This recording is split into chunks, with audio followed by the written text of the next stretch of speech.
السلام علیکم ورحمۃ اللہ وبرکاتہ۔ کچھ باتیں ایسی ہیں کہ ان کو ہم اہم نہیں سمجھ پاتے، لیکن ان کے اثرات بہت دور رس ہوتے ہیں۔ اولاد کی تربیت میں بچوں کے مزاج کے لیے آپ غور کرنا شروع کیجئے۔ اللہ سبحانہ و تعالیٰ نے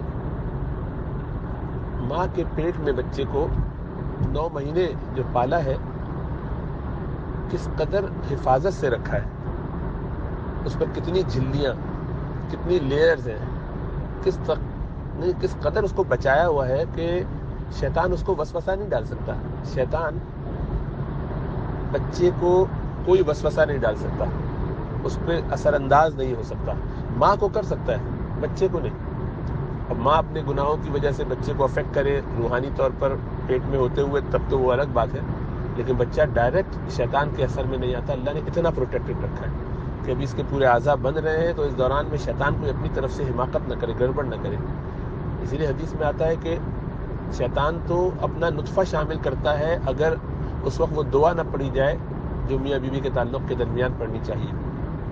شیطان تو ہر وقت لگا ہوا ہے، کیونکہ پتہ ہے کہ ایک چانس ہے، اور پیدا ہوتے ہی حدیث میں ہے کہ وہ چپت لگاتا ہے، بچے کو کچوکا دیتا ہے، یہ گویا اس نے سٹیمپ کر دیا کہ اس کے بعد میں اب اس کو آئندہ جہاں سے چاہوں ورغلا سکوں گا، یہ اس کے اندر میرا چپ لگ گئی ہے۔ اب اس 9 مہینے میں اللہ نے اتنا محفوظ رکھا ہے کہ نہ وہ کوئی غلط چیز، کوئی تصویر، کوئی جاندار کی بے جان کی کوئی امپریشن اس کے ذہن میں آنکھوں کے ذریعے آئے، نہ وہ کوئی بات سنے کہ اس کے کان میں کوئی ایسی چیزیں جائیں۔ بالکل اس کے منہ کو اللہ نے حفاظت سے رکھا ہوا ہے کہ اس کے جسم میں کوئی ایسی غذا نہ جائے کہ جو ناپاک ہے۔ تو اب ساری اس کی غذا کیسی ہے؟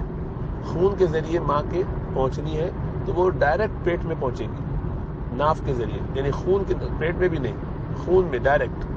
یہاں سے خون بچے کے خون میں ناف کے ذریعے پورا وینس سسٹم میں داخل ہوگی، لیور سے ہوتی ہوئی پوری باڈی میں سپلائی ہوتی رہے گی۔ کہیں حرام غذا، خون چونکہ حرام ہے، نہ منہ سے جائے نہ پیٹ میں جائے، خون کی جگہ پر رہے۔ ساری آکسیجن بھی اسی سے جائے گی، سارے نیوٹرینٹس بھی اسی سے جائیں گے، سب فوڈ اسی سے۔ اللہ نے اتنی پروٹیکشن، اتنی حفاظت میں اس کو رکھا۔ پانی، ایمنیوٹک فلوئڈ جس کے اندر بچہ ہے، اس فلوئڈ کے اندر بچہ ہے، ٹہل رہا ہے، پڑا ہوا ہے پیٹ میں، اس کے اوپر ایمنیوٹک لیئر ہے، پھر اور لیئرز ہیں، اور پھر اس کے اوپر جو ہے پلسنٹا کا ایک سائڈ میں کور، اوپر جو ہے وہ ووم کی لائننگ، اس کے اوپر جو ہے وہ اسکن کی لیئرز کا یہ پیریٹونیم ہے، آنتیں اس کے اوپر پڑی ہوئی ہے، کورڈ ہوئی ہوئی، اور اوپر جا کے دینا۔ کیا عجیب و غریب حالات ہے، چاروں طرف سے گھیرا ہوا ہے اللہ نے کہ کہیں اثرات برے نہ آ سکے۔ پھر اسکن، اور اسکن کے اوپر پھر کپڑے پہنے ہوئے، کیسا اللہ نے بچایا۔ اور ہم اس کے کان کو، آنکھوں کو، اب بچوں کے 5 سینسز میں، بڑوں کے پاس بھی وہی 5 سینسز ہیں، چکھنا، سونگھنا، سننا، دیکھنا۔ تو اب اور چھونا آخری ہے۔ تو اب یہ ان میں سے بچے کے لیے سب سے خطرناک دیکھنا اور سننا ہے۔ اور آپ غور کیجئے کہ ہم نے اپنے اولاد کو پیدا ہوتے ہی، اب تو بلکہ پیدائش سے پہلے بھی، ماں بھی اس وقت میوزک چلا کے بچوں کے ساتھ، پیٹ میں بچہ ہے میوزک چل رہا ہے، فون کی بیل بج رہی ہو تب بھی، دروازے کی بیل وہ میوزک والی، کوئی رابطہ کہیں، ایڈ، ٹی وی۔ جو یہ بچنے والے لوگ ہیں جو باقاعدہ میوزک نہیں سنتے، ان کے لیے، جو باقاعدہ میوزک سن رہے ہیں وہ تو الگ ہے، یہ جو احتیاط کرنے والے وہ بھی اس سے نہیں بچاتے۔ اور ان آلات کے ذریعے شیطان اپنی باتیں کنوے کر سکتا ہے، کیونکہ یہ آواز پہنچ جائے گی بچے کے کان میں، پیٹ کے اندر کیونکہ ٹریول کرتی ہے، ساؤنڈ ٹریول تو کر جاتی ہے۔ آنکھوں کو حفاظت میں رکھا، اس کا میں کچھ نہیں کرتا، شیطان سوچتا ہوگا کم از کم کان سے تو چلاؤ، تو اس نے فل ٹائم۔ اب بچہ پیدا ہوتے ہی ہم اس کے کان میں، اللہ فرماتے ہیں اذان دے کے، اقامت کر کے اس کو توحید کی بات بتاؤ، رسالت کی بات بتاؤ، اور ہم اس کے برعکس کیا کر رہے ہیں؟ اس کے فوراً بعد یہ کام کر لیا، اس کے فوراً بعد جناب آپ نے لگا دیا۔ بچہ دیکھتے ہی تصویریں دیکھے گا، اسے کیمرے سے تصویریں لی جائیں گی، اس کو پورا امپریشنز میں ڈال دیا، اس کے ذہن میں سارے نئے نئے نقوش بنتے رہے لوگوں کے، انسانوں کے، اس کی جگہ وہ بھی حلال حرام جو تصویریں ہیں جاندار کی بے جان کی، وہاں پہ فرشتے نہیں آ رہے ان تصویروں کی وجہ سے، بچہ فرشتوں کے بغیر وہاں پہ گھوم رہا ہے۔ شیطان کے لیے تو کام بہت آسان کر دیا، موسیقی لگا کے کان، اس کا وہ بیچارہ ڈے 1 سے اس کی پوری ڈیولپمنٹ اس پہ ہو رہی ہے۔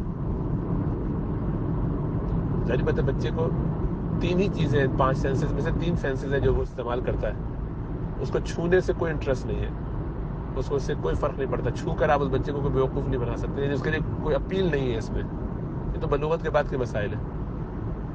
اسی طرح سے سونگنا بچوں کے لیے کوئی انٹرسٹنگ چیز نہیں ہے، ان کو کوئی فرق نہیں پڑتا. وہ اپنی پھوپھو کے ساتھ پی کے ساتھ بیٹھے ہوئے ہیں اور پورے وقت میں ان کو کوئی، ٹوائلٹ میں بھی بیٹھے ہوئے 2 سال کے 1.5 سال کے 6 مہینے کے، انہیں کوئی اس وجہ سے اماں کو آواز نہیں دے رہے کہ انہیں اس سے بو آ رہی ہے، بلکہ اس لیے آواز دے رہے ہیں کہ وہ بور ہو گئے بیٹھے بیٹھے. تو آپ دیکھیے عجیب و غریب ہے کیا، صرف دیکھنا اور سننا اور منہ سے کیا جا رہا ہے. تو منہ سے جانے میں ہم نے سارے کچرے کھلا کھلا کے بچوں کو خراب کر دیا. کیا کھلا رہے ہیں؟ سارا جنک ادھر ادھر سے. کیا کھلا رہے ہیں؟ باہر سے آئی ہوئی چیز، باہر کے فارمولا ملک، ڈے 1 سے ہر وہ چیز کھلا رہے ہیں کہ جس میں پتہ نہیں کہ کیا انگریڈینٹس اس میں حلال ہے کیا نہیں ہے. حلال ہو تب بھی کس نے بنایا؟ دودھ تو چلو حلال ہے، لیکن یہ ہے کہ کیا اور اضافی چیزیں اس میں ہے فورٹیفیکیشن کے لیے جو بظاہر کرتے ہیں، وہ کون سے کیمیکل ہے، کہاں سے ایکسٹریکٹڈ ہے. کئی تو کیڑوں سے لیتے ہیں، کئی جانوروں سے لیتے ہیں، تو وہ تو حلال نہیں ہے. استحالہ ہو گیا اور تب بھی بہرحال اس میں برکت تو نہیں ہو سکتی. پھر بنانے والے کون لوگ ہیں، وہ کتنی دینداری سے بنا رہے ہیں. یہاں مائیں ذکر کر کے، قرآن پڑھ کے، تلاوت کر کے، اپنے آپ کو اللہ سے یاد رکھ کے بچوں کو پالتی تھی. ان کے ہاتھوں کا بنا ہوا کھانا کھاتے تھے بچے.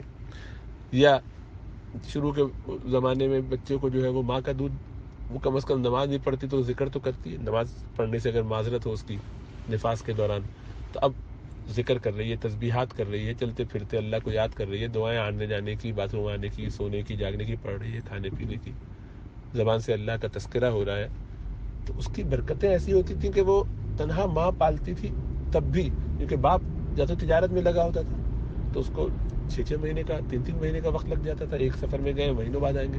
کوئی ان میں سے جہاد میں لگا ہوتا تھا، کسی کی ذمہ داری ہے گورنمنٹ کی طرف سے تو دوسرے علاقے میں اس کا والی بنا ہوا ہے، وہاں سے اس کا جو بھی کام آ گیا، اس کا جو شعبہ ہے اس شعبے میں خدمت میں لگا ہے. تو روزانہ گھر آنے کا تصور نہیں. ایک سے زائد بھی ہوتی کہ اس میں بھی گھر میں آنے کا روزانہ تصور نہیں. تو ایکچولی تو سنگل ہینڈڈلی وہ مائیں پالتی تھی، باپ آتے جاتے تھے، کوئی تعلیم تربیت میں لگا ہوا ہے، تربیت میں لگا ہوا ہے، اور وہ بچے نکلتے تھے. امام بخاری ابا کا انتقال ان کے بچپن میں ہو گیا تھا. امام شافعی ابا کا انتقال بچپن میں ہو گیا تھا. امام ابو یوسف ابا کا انتقال بچپن میں. بڑی تعداد میں ایسے علماء ہیں کہ جن کے، علی میاں ندوی بھی قریب کے زمانے میں، سب کو ماؤں نے پالا ہے. اور ایسے اعلیٰ درجے کی مائیں اس طرح کے بچے پھر ہوتے تھے. اب بالکل ہر جگہ گڑبڑ شروع ہو گئی. تو اس لیے اس کی بہت اہمیت ہے کہ اپنے آپ کو صحیح طریقے سے شریعت سے وابستہ کریں. میوزک ذرا ذرا چل رہا، بچے کو ٹی وی پہ لگا دیتے، تصویریں اپنی ہیں، فرشتے نہیں آ رہے ہیں. کوئی ٹوائے آپ ڈھونڈ لیجیے، مجال ہے کہ مل جائے جس پہ تصویر نہ ہو، کوئی اور میوزک نہ ہو. کوئی ایسی بک لے لیجیے جس میں تصویریں نہ ہو جاندار کی. کوئی کپڑا لے لیجیے بچوں کے لیے، مجال ہے کہ اس میں کوئی اسٹیکر، کوئی تصویر نہ موجود ہو. تو آپ کو اندازہ ہونا چاہیے کہ سارے کام کیوں کیے جا رہے ہیں شیطان اور دجال کی طرف سے. بالکل اپنے حساب سے وہ پرفیکٹ کام کر رہے ہیں ہمیں تباہ و برباد کرنے کے لیے. اور ہم بہت